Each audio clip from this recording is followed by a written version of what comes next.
Hey, what's going on? My name is Magana Jr. I am the cornerbacks coach and director of player personnel at the Jackson State University. I want to thank you for taking the time to watch today's video. I hope that you are able to pull something informational and useful for your coaching career or for your playing career. On the agenda today, we're going to talk about press man technique. Specifically, we're going to talk about the pure step, also known as the tick step. We're going to dive into the techniques and fundamentals that go in from the stance all the way down to phase 3. I've personally seen this technique transform players and defenses from the D2 to the D1 FCS level, and even worked with our national championship squad this past season. We're gonna go ahead and dive right on into the drills. Let's go see how it looks.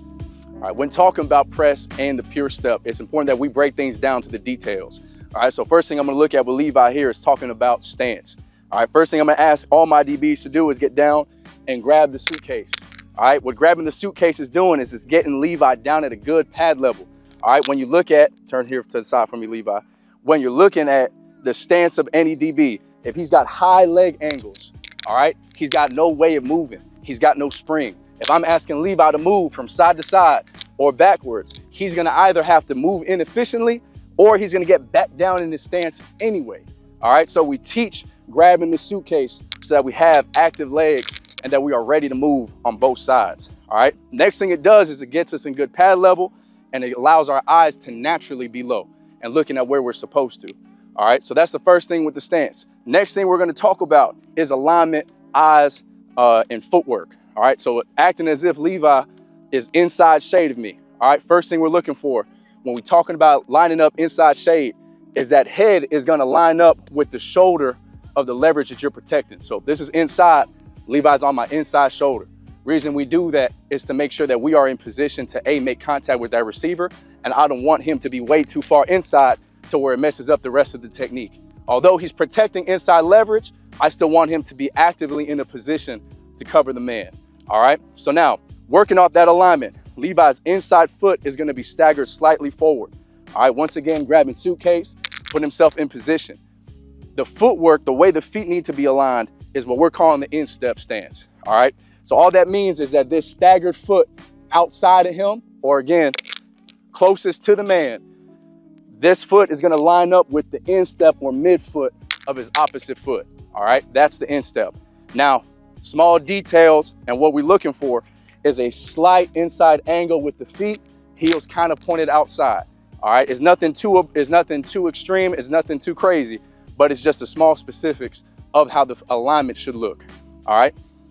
After all this, you know, you coach up all the details, you coach up how things are supposed to look. Naturally, he's going to find what feels comfortable. All right, not all DBs play sitting down in the chair. All right, some people are going to find that soft spot that makes the technique feel comfortable for them, their stance feel comfortable for them, and we'll adjust as we go.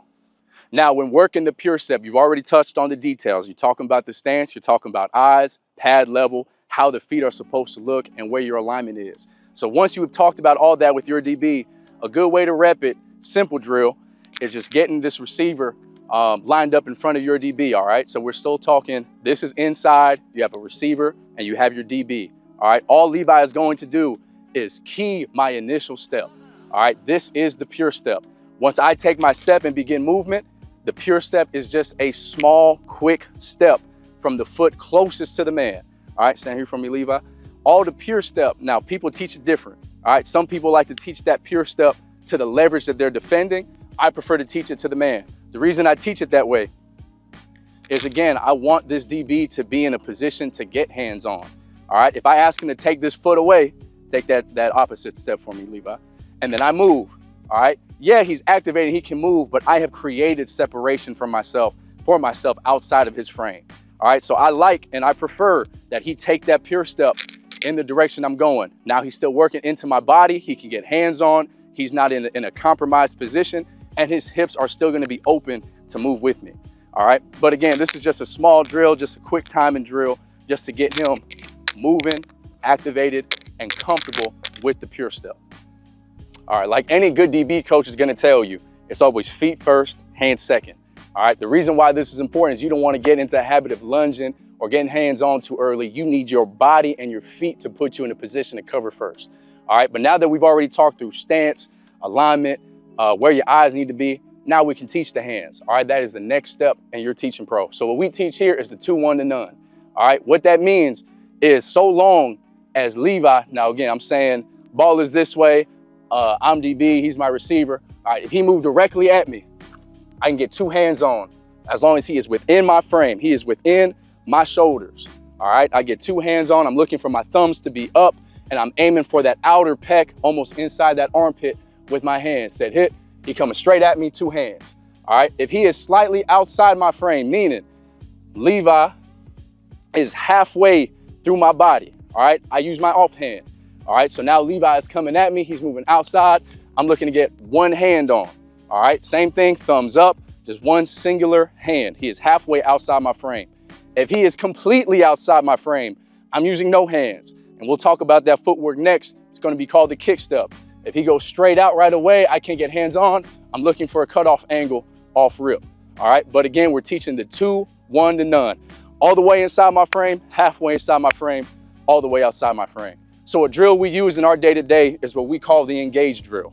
All right, the way this looks, I'm receiver, Levi's my DB, hands are already gonna be on and engaged, all right? And I want a slight lean showing that he's got force and control on the receiver, all right? I don't want too much of a lean because all that is gonna do is teach your guy to get out of his frame, all right, and try to get hands on too aggressively. So what we're doing with the 2-1 to none is just practicing hand placement. If I'm moving straight at Levi, he's up moving with me, 2 hands. If I'm moving outside of Levi now, I'm trying to get a release, he's keeping 1 hand, going back straight, going now the other way, all right? This engage drill just helps teach our guys where their hands should be and what it should feel like to have their hands down the field controlling the route. So the kick step, the way this technique is supposed to look, all right, if Levi is my receiver, okay? And again, we're talking about him getting outside of my frame. He is moving away from where I can potentially put 2 or 1 hand on. All right, the kick step itself is me getting to that cutoff angle at a 45-degree angle, almost as if you are mimicking the movement of an old lineman. All right, you hear this language with the old line group all the time. Kick step, kick step, kick step. You're seeing it with the offensive tackles putting themselves in a position to get in front of that defensive lineman off the edge. It's the same idea. Cut off angles and putting yourself in a good position, slightly open hips. All right, so the way, again, that's looking is you're taking that pure step, and you need to move, Levi. You're taking that pure step to get to that angle. You are pushing off that front leg. All right, this is what's helping put you in position.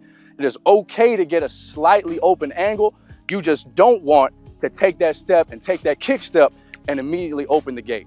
All right, that's why the cutoff is so important. You want to be intentional and forceful with that kick step, putting you right in front of this receiver. All right, next thing we're going to talk about is the redirect and how we can put ourselves back in a position for a route crossing back our face. All right, so what we do with this is what we call the redirect drill. All right, what this is going to do is going to help you practice the 45-degree angles, but also prepare Levi for the instance where I may be getting a diamond release or something that is pushing me wide or challenging me outside my frame. So for example, when I say diamond release, it's something that looks along the lines of foot fire, coming outside and coming right back inside. All right, so we practice this so that we can get a good feel for it and rep our lateral movement down the field. So the way the redirect drill looks is we're kind of putting some elements together from previous drills. First thing I'm gonna do is take a step, set hit, and now he's done the pure step, all right? He's reading my release, he's getting a feel for what's coming next for me as a receiver, all right? I have to have a plan, all right? Next thing I'm gonna do is give a slight lateral movement. All right, again, just practicing the potential need for a mirror and staying in front of this receiver, all right? You still want to stay square. You want to challenge this receiver as much as you can. All right, now I'm giving the release, say hit. He's working on the 45 and then coming back on another 45. Again, this is just an everyday drill to practice the footwork. So all together, it's gonna look like this. Set, hit, hit, hit, hit. And then he release and come off the field, all right? And so this drill is gonna help instill, again, that lateral movement and that practice for 45-degree cutoff angles on the kick step. All right, now that we've already talked about the 2-1 to none, now we're talking about the next phase of the route. We're talking about the actual stem. The release is done. We are now in the second phase, and now we're getting into our power position. We are talking about the dominant spot we need to be at to cover a route down the field for whatever it may be. All right, so the way this is gonna look, power position, We're already down the field. We've already done the release. Levi is inside leverage and the ball is inside that way. So where I want Levi to be is inside to his leverage by 1 yard and on top of me by 1 yard. So this right here is power position. All right. The reason why we call it power position is because he is in control of this route now. All right. If I am moving down the field and I am trying to work back across his face, he is already there. He is inside of me. He is ready to cut me off on anything curl, dig. If I'm trying to work across him up the field, he is right where he needs to be. If I'm working down the field vertically, he's still on top of me. All right. He can still use his hands. He can still move down, get in that crossover run, still keying me and ready to get in position for the third phase. And if I'm moving back outside, downhill or away, he is now anticipating that break. His alignment and where he is helps take away or put him in position for 2 parts of the route tree or 2/3 of the route tree. All right, now anything taking me back outside or away, he's anticipating, ready to cut me off or make a play on the ball. All right, so the drill we work is called top of route drill. All right, so now I'm the receiver. Again, Levi is my DB. All right, so now all we're doing is tying these elements together and practicing and taking reps at certain cutoff points or certain breaks. All right, so for example, let's say my day today, I'm working comebacks. All right, Levi is going to be my DB on me, said hit, I'm gonna move, I'm gonna stop and stutter to practice that engaging and slowing down. And at any cue you can pick, I usually put it on the 3rd break, I am coming back down, practicing it, and he's reacting to that last break. All right, so all together at 1 tempo, again, still working the comeback, is gonna look something along the lines of said hit, and back down, him reacting, finishing through. So now we've touched on all the different phases of the release, the hand placement, the footwork, how to get to the cutoff angles, and all the stuff that can happen early on in the rep within the first 5 yards.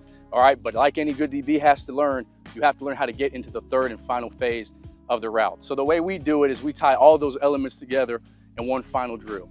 All right, we can talk about phase 3 and the lean and locate and the fits, and that can be a completely different conversation. But when practicing it along with the press man principles of a pure step, now we're talking through this drill. All right, it's just a release drill, but we tie all these pieces together. So what's happening is, like we talked about the 2, 1, and none. I'm here at receiver. All right, Levi is inside leverage to start off in his stance. He's done everything he needs to do to be in position. First thing I'm gonna do, boom, 2 hands on. All right, then I'm gonna reset.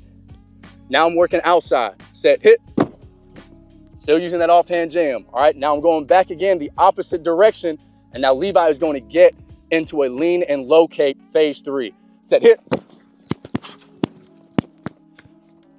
All right, and you want to get a little bit more of a get off on that final phase because you want him to feel the pressure that comes with the receiver moving off the field or moving up the field. You don't want to just let him go and then let him release, because that's an empty feeling. He's not practicing the fit.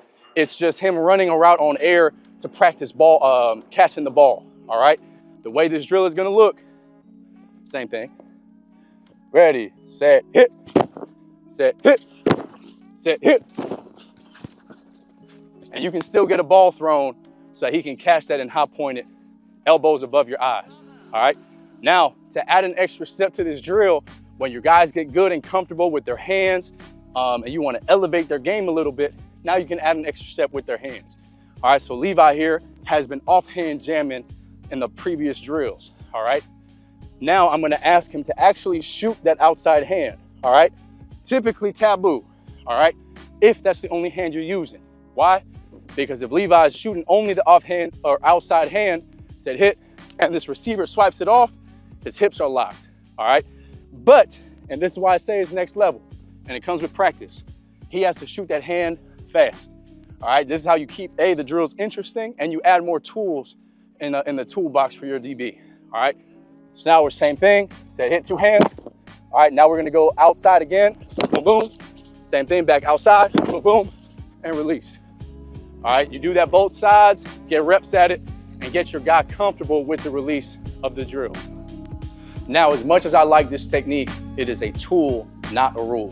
You're not coaching robots. You're not teaching your players to use just one technique all the time. Sometimes you have to emphasize something to start off, but this technique helps guys build on future techniques. The pure step is going to help you with the motor step. It's going to help you with catch man. It's a tool, not a rule. This is only meant to add to the play of your DVs and is not supposed to dominate it. So as you take all the drills, as you take all the teaching, and as you implement this in your day-to-day, remember that you want to make your players as comfortable as possible. If the pure step is not for them, it's not for them. But you give them the opportunity to use this and elevate your defense. It's going to take practice, but it's going to work. Once again, thank you for watching the video today. I hope you were able to pull something from it. If you need anything from me, my contact information is at the end of this video. Please take the opportunity to reach out and ask questions. I hope that this helps you down the road. And once again, thank you.